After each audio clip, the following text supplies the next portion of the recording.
Okay, this is the next parts, and as you can see, the opposite side of the input shaft, I'm sorry, on the output shaft, is the one that we are looking for right now. All these items like the bearings, the gears, the other bearing, the other gears, very easy to define from the print, are already removed.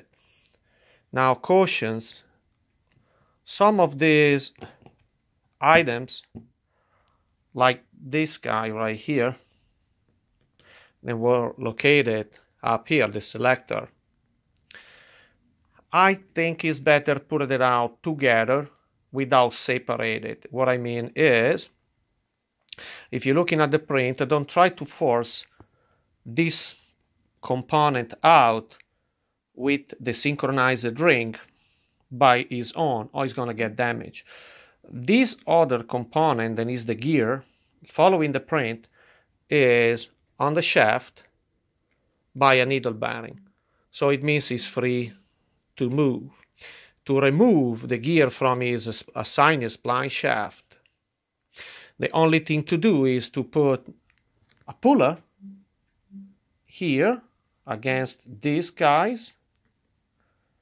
Let me see if you can see better. Here.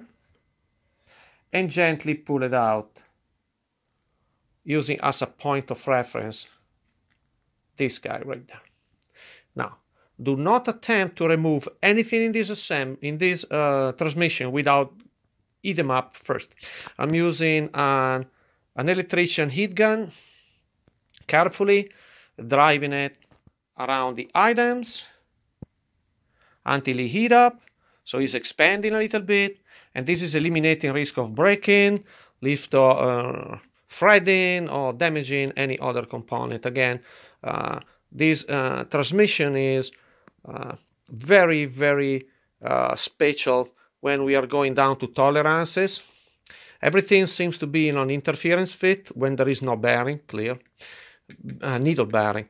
Like so, this radial bearing, interference fit. Here, interference fit, another bearing, radial bearing. This guy with the two keys, interference fit, etc., etc. So from now on, I will not repeat that. Every time we are removing item from the gearbox, is unless I'm going to say the opposite, is specified already, then has to be heat up to be removed because the tolerance feature. Now another thing, as you can see, the last rod is removed. I use the same procedure, marking the hole with the plug, remove the spring, remove the steel ball, and removing the rod. Now pay attention on the drawings. There are also two other steel balls that you can see filling that hole here, going down into the rod. So these two come out first, and then you can disengage and removing that one. Now the final condition is on the input shaft or main shaft side, where this is as far than you can go with this stage. The next one is going to the other side where the output shaft is located. There is another selector here. We'll see. It's gonna have to be addressed later on. Again, take a lot of picture, make it happen. This is not a difficult step. It's just a very caution one, and temperature, unfortunately, heat has to be applied. Do not use torch. That's my suggestion. Do not use the torch. The torch is quick, but is brutal. The electrician heat gun instead is smoother, and the heat, you can control it better. You are not burning the oil because there is no flame contact.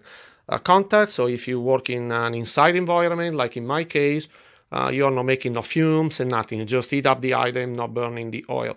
What is the electrician heat gun? Everybody knows, but let me say, just in case, this is very cheap item, probably 15-20 bucks. It does its job. Just be patient, take your time, and everything's gonna be all right. Don't get too close to the item. Just heat them up, and if you see them start to move with not too much force, it means that you reach the right temperature. Okay? Thank you.